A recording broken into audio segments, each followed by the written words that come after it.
You know that moment when your wife suddenly starts acting like she's auditioning for a reality show about toxic relationships? Well, that's exactly what happened to me 3 weeks ago. My wife decided to test my commitment to our marriage, and let me tell you, she got way more than she bargained for. It started on a Wednesday evening. I came home from work, ready to relax, when she hit me with the first curveball. "I don't think you appreciate me enough," she announced, standing in the kitchen with her arms crossed like she was delivering some profound revelation. No hello, no how was your day, just straight to the accusation. I looked at her, genuinely confused. "What do you mean? Did something happen today? See? That's exactly what I'm talking about. You don't even know what you did wrong." She shook her head dramatically, like I'd just confirmed her worst suspicions about me. The thing is, I honestly had no idea what she was referring to. We'd been married for 4 years, and sure, we had our ups and downs like any couple, but nothing major had happened recently. I tried to think back through the week. Had I forgotten something? Missed an important date? Left the toilet seat up? "Look, if I did something to upset you, just tell me what it was. We can talk about it like adults." But she wasn't interested in talking like adults. Instead, she launched into this whole speech about how I take her for granted, how I don't show enough affection, how I'm not romantic enough. It was like she'd been storing up complaints for months and decided to unleash them all at once. The weird part was how rehearsed it all sounded. Like she'd practiced this conversation in front of a mirror. But I figured maybe she'd just been thinking about these things for a while and finally worked up the courage to say something. So I did what any reasonable husband would do. I listened, I acknowledged her concerns, and I promised to be more attentive. We even had a nice dinner together that night, and I thought we'd work things out. Boy, was I wrong. The next day, she came at me with a completely different angle. This time it was about how I don't include her in my decisions enough. Apparently, me choosing to grab coffee with a coworker during lunch was a major betrayal of trust. "You never ask what I think about anything," she said, pacing around the living room like a lawyer making her closing argument. "You just do whatever you want without considering how it affects me." I pointed out that grabbing coffee with someone I work with hardly seemed like the kind of decision that required a family meeting, but she wasn't having it. According to her, it was symptomatic of a larger pattern of disrespect. This went on for days. Every little thing I did was suddenly evidence of my lack of commitment. I held the door open for another woman at the grocery store. Clearly, I was more considerate to strangers than to my own wife. I watched a game on TV for 2 hours on Sunday. Obviously, sports were more important to me than spending quality time with her. The strangest part was how she'd bring up these issues. It wasn't natural conversation. She'd walk into a room, take a deep breath like she was preparing for battle, and then launch into whatever complaint she'd prepared for that day. And they were always framed the same way, as tests of my commitment to the relationship. But the real kicker came on Friday night. We were at dinner with another couple, and she decided to put on a show. Right there in the middle of the restaurant, she started questioning whether I really loved her. "I mean, how can I be sure?" she said loudly enough for other tables to hear. Actions speak louder than words, right? And lately, his actions have been pretty questionable. I felt my jaw tighten. This wasn't about having a conversation anymore. This was about humiliating me in public. The other couple looked uncomfortable, shifting in their seats and studying their menus like they contained the secrets of the universe. "We can discuss this at home," I said quietly, trying to maintain some dignity for both of us. "No, I think we should discuss it now. I want to know, right here, right now, what you're willing to do to prove you're committed to this marriage." That's when it hit me. This wasn't my wife talking. This sounded like dialogue from one of those relationship advice blogs that promised to teach women how to train their husbands. The phrasing, the dramatic timing, the public setting, it all felt so calculated. I looked across the table at her, really looked at her, and saw something I'd never seen before. She was nervous. Not upset, not hurt, but nervous. Like she was following a script and wasn't sure if she was getting the lines right. "What exactly do you want me to prove?" I asked calmly. She blinked, clearly not expecting me to turn the question back on her. I want you to show me that I'm a priority in your life." "And how would I do that?" Another pause. She glanced around the restaurant, as if looking for cue cards. "You should just know." That's when I realized my wife was being coached. Someone had put these ideas in her head, taught her these phrases, convinced her that our perfectly functional marriage was somehow broken and needed fixing. The question was, who? I smiled and nodded. "You're absolutely right. I should know exactly what you need from me." I raised my glass. "Here's to figuring it out together." She looked confused by my response, like she'd expected me to either grovel for forgiveness or get angry and storm out. But I wasn't going to give her either reaction. If someone was teaching my wife how to play games with our marriage, then it was time for me to learn the rules of this new game we were apparently playing. And trust me, I've always been a quick learner. Finding out who was behind my wife's sudden transformation into a relationship drill sergeant turned out to be easier than I expected. Sometimes the universe has a sense of humor about these things. I was grabbing lunch at the deli near my office when I ran into Dave, a guy I'd known since college who happened to be married to one of my wife's closest friends. We'd always gotten along well, and he seemed like he needed someone to talk to. "Man, you look like someone stole your lunch money," I said, sliding into the booth across from him. Dave laughed, but it wasn't a happy sound. "You could say that. My wife's been on this weird kick lately, testing me constantly, acting like our marriage is some kind of obstacle course I need to navigate perfectly or I fail as a husband." I nearly choked on my sandwich. "Testing you how?" "Oh, you know the drill. Setting up scenarios to see how I'll react, making unreasonable demands to see if I'll comply, questioning my commitment over every little thing." He shook his head. "Last week she got mad because I didn't immediately drop everything to help her reorganize the closet. Apparently, that proved I don't prioritize her needs. The coincidence was too obvious to ignore. Let me guess, this all started recently? Like, within the last month?" "Actually, yeah. How did you?" His eyes widened. "Don't tell me your wife is doing this too." I nodded grimly. "Same playbook, different player." Dave leaned forward, lowering his voice. "Dude, I think I know what's happening. My wife's been spending a lot of time with her book club lately, but they're not reading novels anymore. They're all obsessed with this relationship guru who writes about how women need to test their men to ensure they're truly committed." "What kind of tests?" "All kinds of crazy stuff. Making unreasonable demands to see if you'll comply. Creating conflict to see how you handle it. Questioning your love publicly to see if you'll fight for the relationship." He counted them off on his fingers. "The idea is that if a man really loves you, he'll do anything to prove it, even if what you're asking is completely ridiculous." I felt pieces clicking into place. And if he doesn't jump through every hoop? Then obviously he's not committed enough, and you need to escalate the tests until he either proves himself or reveals his true colors. Dave rubbed his temples. "It's like they think marriage is a video game where you have to keep leveling up to prove you're worthy of the final boss." This explained everything. The rehearsed speeches, the dramatic timing, the way my wife seemed nervous when I didn't react the way she expected. She wasn't coming up with this stuff on her own. She was following instructions from some relationship expert who probably never had a successful long-term relationship in their life. "So what are you doing about it?" I asked. Dave sighed. "Honestly, I've been playing along, hoping it would run its course. But it's getting worse. Yesterday, she demanded I prove my love by canceling my weekly poker game with the guys. When I explained that I'd already committed to hosting this week, she said that proved poker was more important to me than she was. "Did you cancel?" "Of course I did. I didn't want to deal with the drama." He looked miserable. "But now she's talking about how I need to show more initiative in proving my commitment. Like canceling poker was just the entry-level test." I sat back, processing this information. So it wasn't just my wife. There was a whole group of women who'd been convinced that their marriages needed fixing through manipulation and testing. And they were all getting their strategies from the same source. "Dave, what's the name of this book club guru they're following?" "I don't remember exactly, but my wife has like 3 of her books. Something about unleashing your feminine power and commanding respect through strategic relationship management. Real pseudo-psychology nonsense, but they eat it up. And all the wives are applying these techniques at the same time. Seems like it." My wife mentioned that several of the other women were having breakthrough moments with their husbands recently. They're probably comparing notes and encouraging each other to push harder. That explained why my wife seemed so confident in her approach despite being clearly nervous about my reactions. She had a support group telling her she was doing the right thing, that this was normal and necessary for a healthy relationship. The more I thought about it, the more irritated I became, not just at my wife, but at whoever had convinced a group of women that manipulation was the key to marital happiness. These weren't relationships on the brink of divorce that needed dramatic intervention. These were normal marriages with normal problems that were being turned into battlegrounds by someone selling books and seminars. "You know what the worst part is?" Dave continued.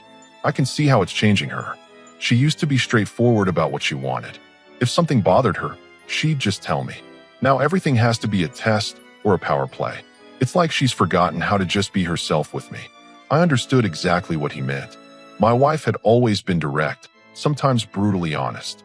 It was one of the things I loved about her. But lately, she'd been speaking in riddles and creating drama where none existed before. "So what's your plan?" Dave asked. "Keep jumping through hoops until she gets bored?" I smiled, but it wasn't a pleasant expression. "Actually, I'm thinking about conducting a few tests of my own. See how she likes being on the receiving end of this game." Dave raised an eyebrow. "That sounds dangerous." "Maybe. But here's the thing.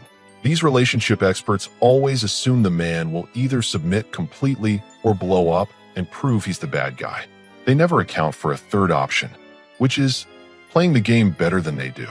I finished my sandwich and stood up. "Thanks for the intel, Dave. This conversation has been very enlightening." Walking back to my office, I had a lot to think about. My wife wasn't acting crazy on her own. She was following a playbook designed by someone who thought marriages were won and lost through psychological warfare. But every playbook has weaknesses, and every game has rules that can be turned against the other player. If my wife wanted to test my commitment to our marriage, that was fine. But she was about to learn that commitment works both ways, and I was very committed to showing her exactly what kind of game she decided to start playing. Armed with the knowledge that my wife was following a script, I decided to study her playbook by letting her run through her routine while I observed. Think of it as reconnaissance. You can't counter a strategy if you don't fully understand it first. The next test came that Saturday morning. I was making coffee when she walked into the kitchen with that familiar look of manufactured concern on her face. "I've been thinking about us," she announced, settling into her chair with the dramatic pause I'd come to recognize. "I don't think you really see me anymore." "Here we go," I thought. "What do you mean by that? When was the last time you really looked at me? Like, actually looked at me and saw me for who I am?" I almost laughed. This was straight out of the Relationship Guru playbook, probably chapter 3 or 4. The "you don't really see me" test was designed to make the man feel guilty and scramble to prove how much attention he paid to his wife. But instead of falling into the trap, I decided to play along in my own way. I set down my coffee mug and turned to face her completely. Then I really looked at her, studying every detail like I was memorizing her face for a police sketch. I took my time, letting the silence stretch until she started shifting uncomfortably. "You're wearing the blue sweater you bought 3 months ago, but never wore because you thought it made your shoulders look too broad, even though I told you it looked great. Your hair is slightly different today. You used that volumizing mousse you only break out when you're planning to go somewhere special, which means you're probably meeting the book club later. You have a small coffee stain on your left sleeve that you haven't noticed yet, and you're wearing your grandmother's ring, which you only wear when you're feeling sentimental or nervous about something." She blinked, clearly not expecting such a detailed response. The script probably told her I'd either dismiss her concerns or make some generic comment about how beautiful she was. "Oh," she said, touching the coffee stain unconsciously. "I didn't realize you paid attention to those kinds of details." "I notice everything about you," I said simply. "I just don't usually provide a running commentary." She looked confused, like she'd prepared for an argument and I'd handed her flowers instead. But I could see her regrouping, probably moving to the next item on her list. Sure enough, later that afternoon she tried a different approach. I was watching a basketball game when she came and sat beside me on the couch. "I need to talk to you about something important," she said, using the tone that usually made me reach for the remote to pause the game. This time, I didn't move. I kept watching the screen and said, "I'm listening." "You're not listening, you're watching TV. I can do both. What did you want to talk about?" She huffed, clearly frustrated that I wasn't following the expected script. "This is exactly what I mean. You're not giving me your full attention. How can we have a meaningful conversation when you're distracted?" I finally looked at her, but kept the sound on. "You haven't actually started a conversation yet. You've made announcements about wanting to have a conversation. When you're ready to tell me what's on your mind, I'll be here. But the TV will still be on because this isn't actually about the TV, is it?" I smiled at her. "You're testing whether I'll immediately drop everything the moment you express a need, regardless of whether it's actually urgent or important. And I'm showing you that I can prioritize appropriately when you communicate clearly." Her mouth opened and closed like a fish out of water. Another script failure. The real test came on Monday evening. She'd clearly spent the day preparing for this one because she had props and everything. I walked into the house to find her phone sitting on the kitchen counter, screen up, with text messages visible. "I need to show you something," she said, her voice tight with fake emotion. "Look at these messages." I glanced at the phone. The messages were from some guy with a generic name, telling her how beautiful she was and how lucky her husband was to have her. Pretty standard fake jealousy bait. According to the playbook, I was supposed to either get angry and demand to know who this guy was, or get insecure and start promising to be a better husband. Either reaction would prove that I was threatened and therefore truly cared. Instead, I picked up the phone and scrolled through the conversation. It was obviously fake, the kind of thing you could create in about 5 minutes with a burner number or a friend playing along. "Interesting," I said, handing the phone back to her. "This person has terrible grammar. That's all you have to say? What would you like me to say? Aren't you upset? Aren't you going to ask who this is?" I leaned against the counter, genuinely curious about her answer. "Should I be upset? Do you want me to be jealous of someone sending you compliments?" She stared at me like I'd just spoken in a foreign language. Any normal husband would be concerned about another man texting his wife. Any insecure husband would be concerned. I corrected. "I'm secure enough in our relationship to know that if you wanted to be with someone else, you wouldn't need to show me text messages to make it happen. You'd just leave." "But what if I was tempted? What if I was considering it?" "Then that would be your choice to make," I said calmly. "I can't control what you do or who you talk to. I can only control how I respond to it." This was clearly not going according to plan. She'd expected jealousy, possessiveness, maybe even a fight that would end with me begging her to choose me. Instead, I'd given her complete freedom to make her own choices, which somehow made the whole exercise pointless. "You don't care if I leave you?" she asked, and for the first time in weeks, I heard a hint of genuine emotion in her voice. "I'd care very much," I said honestly, "but not enough to play games to prevent it. If you want to be here, you'll be here. If you don't, then trying to manipulate you into staying wouldn't give me the relationship I actually want anyway." She was quiet for a long moment, staring at the phone in her hands. I could practically see the gears turning as she tried to figure out how to salvage this test. "Maybe I should just delete these messages," she said finally. "Do whatever feels right to you," I replied. "I'm going to start dinner." As I pulled ingredients from the refrigerator, I could feel her watching me, probably wondering why none of her carefully planned scenarios were having the desired effect. The truth was, I was enjoying this more than I probably should have. Every failed test was proof that I understood the game better than she did. But the real fun was just getting started. She'd shown me her playbook, and now it was time to show her mine. By Tuesday, I could tell my wife was getting frustrated. Her tests weren't producing the dramatic reactions she'd been promised, and she was starting to improvise. That's when people make mistakes, and mistakes create opportunities. She tried a new approach at breakfast, going for the direct emotional manipulation route. "I feel like we're growing apart," she announced over her cereal. "We used to be so connected, and now it feels like we're just roommates." I nodded thoughtfully. "That's an interesting observation. What do you think changed?" "I don't know," she said, clearly expecting me to take responsibility for fixing whatever problem she was about to invent. "I just feel like you don't really know me anymore." I said, pretending to consider this seriously. "You might be right. When did you start feeling this way?" "Recently," she said vaguely. "How recently?" "Last week. Last month. Can you pinpoint when this feeling started?" She shifted uncomfortably. The script probably didn't include specific timelines. "I guess, maybe a few weeks ago." "Interesting. That's right around the time you started acting completely different." I took a sip of my coffee and watched her process that. "Actually, now that you mention it, I've been having some concerns of my own." Her eyes widened slightly. "This wasn't part of the plan."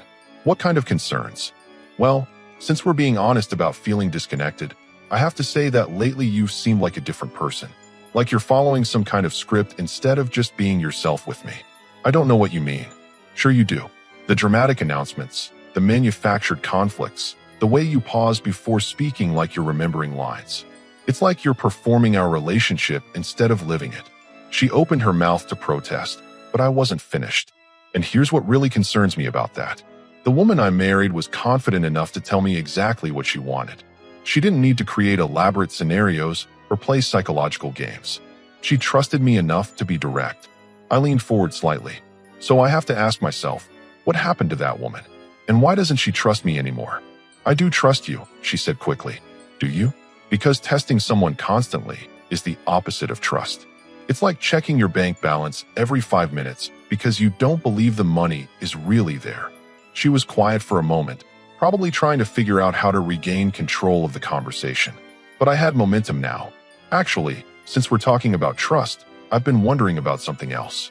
Where are you getting these ideas about testing relationships? Because they're definitely not coming from you. Her face went pale. What do you mean? Come on. 3 weeks ago, you never questioned my commitment. We had normal conversations about normal things. Then suddenly you're conducting elaborate experiments to measure my devotion?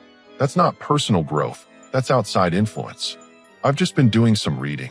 About relationship testing strategies? That's very specific reading material. I smiled, but there was no warmth in it. What I find interesting is that you're so concerned about whether I'm committed to this marriage, but you're taking relationship advice from people who don't even know us. How committed does that sound? She was getting defensive now, which meant I was getting close to something important. I'm trying to improve our relationship by following instructions from strangers instead of talking to your husband. That makes perfect sense. It's not like that. Then explain it to me. Help me understand why my wife suddenly decided our 4-year marriage needed fixing by someone else's playbook. The silence stretched between us. I could see her struggling, caught between the script she'd been following and the reality of having to defend it to someone who clearly saw through it. The book club has been reading about relationship dynamics, she finally admitted. Ah, the book club. Let me guess, they're not reading romance novels anymore. We're reading about how to build stronger partnerships. By teaching women to manipulate their husbands into proving their worth? That's your idea of a stronger partnership. It's not manipulation, it's testing.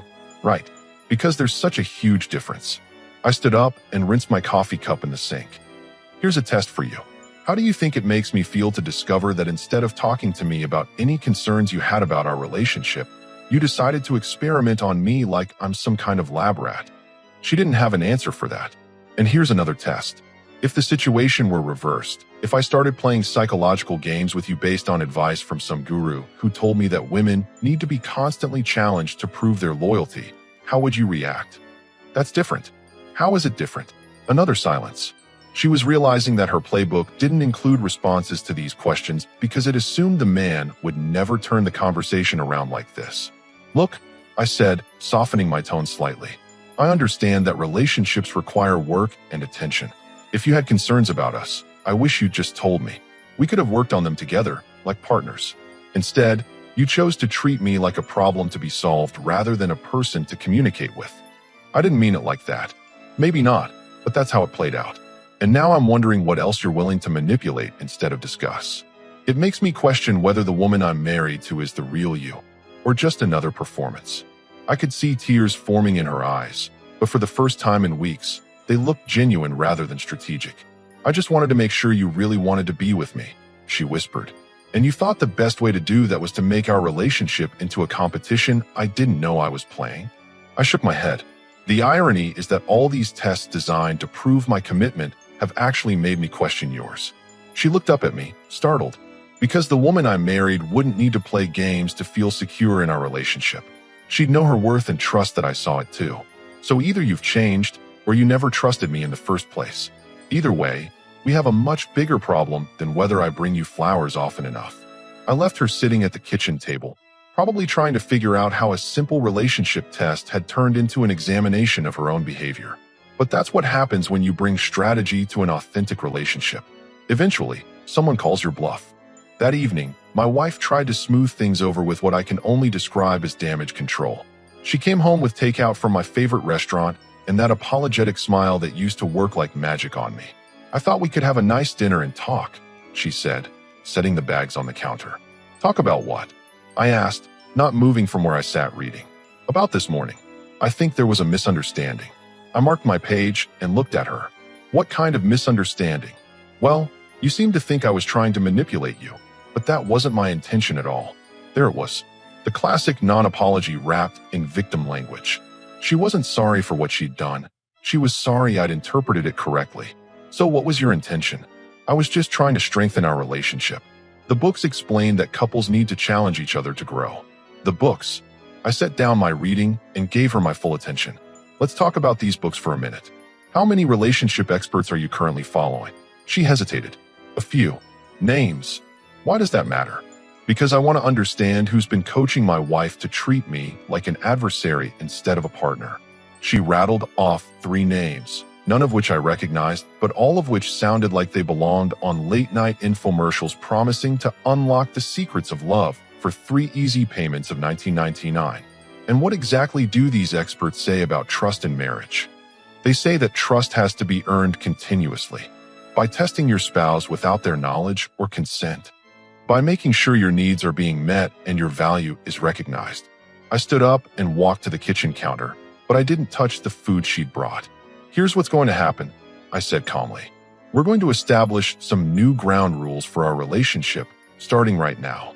Her eyes narrowed slightly. What kind of ground rules? First, no more tests. If you have a concern about our marriage, you bring it directly to me. We discuss it like adults and work on solutions together. The era of psychological experiments is over. You can't just dictate. Second, I continued, ignoring her interruption, you're going to take a break from your relationship gurus. All of them. For at least 3 months. That's ridiculous. You can't control what I read. You're right. I can't control what you read. But I can control how I respond to the consequences of what you read. And if you continue following advice that treats me like an opponent instead of a partner, then we'll need to have a much more serious conversation about whether this marriage is working for either of us. She stared at me, probably trying to determine if I was bluffing. Third, we're going to start over with honest communication. That means no more manufactured crises, no more elaborate scenarios designed to provoke specific reactions, and no more treating our relationship like a research project. And if I don't agree to these rules, I smiled, but there was steel behind it. Then you'll discover exactly how committed I am to not being manipulated in my own marriage. What's that supposed to mean? It means that every relationship expert you've been following assumes that the man will either submit to testing or blow up and prove he's the problem. But there's a third option they never account for, which is walking away from someone who would rather play games than build a partnership. The color drained from her face. This clearly wasn't covered in Chapter 7 of whatever manual she'd been following. You're threatening divorce over this? I'm explaining consequences.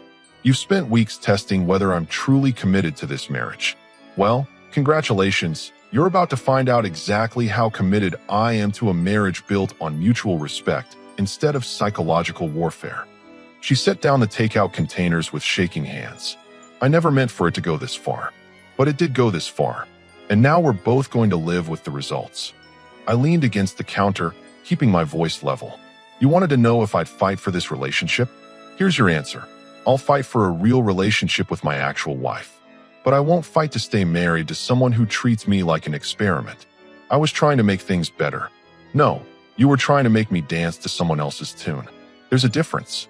She was quiet for a long moment, probably processing the fact that her relationship experts hadn't prepared her for a husband who refused to play by their rules. What if I stop reading the books? She asked finally.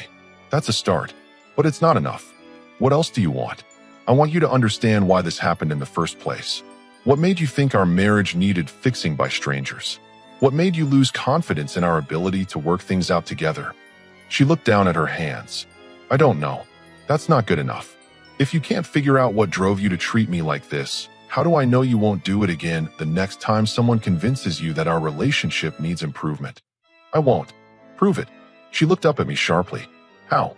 Figure out what made you vulnerable to this kind of advice in the first place. Go to counseling if you need to. But don't ask me to trust that this won't happen again until you understand why it happened at all. And in the meantime, we try to rebuild what you tore down with your testing. But we do it as equals, not as trainer and subject. She nodded slowly, tears starting to form in her eyes again. But this time I could tell they were tears of realization rather than manipulation. I really messed this up, didn't I? Yeah, you did.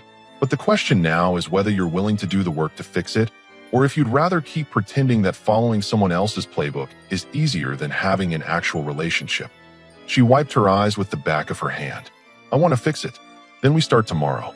Tonight, I suggest you think about who you want to be in this marriage, because the woman who's been testing me for the past 3 weeks isn't someone I recognize. I picked up my book and headed for the bedroom. leaving her alone with the takeout and the wreckage of her carefully planned relationship improvement strategy. Sometimes the most loving thing you can do is refuse to participate in someone else's dysfunction, even when that someone is your wife. 2 weeks later, my wife made her choice, and it wasn't the one I'd hoped for. I came home to find her sitting at the kitchen table with one of her relationship books open beside her laptop. She looked up when I walked in, and I could see the defiance in her eyes. "I've been thinking about what you said," she began, "and I don't think you're being fair." Here we go again. The experts say that setting boundaries is healthy, but so is making sure your partner appreciates you. I shouldn't have to choose between improving myself and saving your ego. I set down my keys and looked at the book on the table. It was a new one, something about reclaiming your feminine power in relationships. "So much for taking a break from the gurus. I see you found new coaching," I said calmly. "I found better coaching. This author actually understands that both partners need to work on themselves." "And what does this particular expert suggest?" She lifted her chin defiantly. "That I shouldn't let you intimidate me into abandoning my personal growth just because you're uncomfortable with change." I almost laughed. After everything we'd been through, she was doubling down. "So your personal growth involves treating me like a test subject?" "It involves knowing my worth and not settling for less than I deserve." "And what exactly do you think you deserve?" "A husband who doesn't threaten divorce the minute I try to improve our relationship." There it was. She'd rewritten the entire story in her head. Now I was the villain trying to control her, and she was the victim standing up for herself. I walked to the closet and pulled out a suitcase. "What are you doing?" she asked, her confidence wavering slightly. "Giving you exactly what you deserve," I said, starting to pack my clothes. "A chance to find a man who'll play these games with you." "You're leaving?" "I'm giving you space to grow into whoever these books are telling you to become. Clearly, that person isn't compatible with being married to me."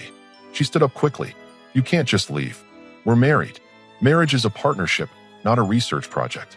You've made it clear which one you prefer. I wasn't trying to hurt you, but you did hurt me. And when I explained how and why, you found new experts to tell you I was wrong." I folded another shirt and placed it in the suitcase. "That tells me everything I need to know about your priorities. Where will you go? That's not your concern anymore. You wanted to test my commitment, and now you have your answer. I'm committed to my own dignity more than I'm committed to being your experimental subject." She was crying now, but I didn't stop packing. "This isn't what I wanted." "Yes, it is. You wanted to know if I'd fight for this relationship, and I did. I fought for honesty, respect, and authentic communication. But you wanted drama and games instead. We can work this out." "No, we can't. Because you don't want to work it out. You want to win. And I'm not interested in being married to someone who sees me as an opponent." I closed the suitcase and headed for the door. "Wait," she called after me. "What about us? What about our marriage?" I turned back to look at her one last time. "You tested it to death. Congratulations, you found its breaking point." 3 months later, I heard through Dave that my ex-wife had joined a different book club, one focused on healing after relationship trauma. Apparently, none of her relationship experts had prepared her for the possibility that a man might actually mean what he said. The irony wasn't lost on me. She'd spent so much time testing whether I was committed enough to stay that she never considered whether I was strong enough to leave. Turns out, that was the only test that really mattered.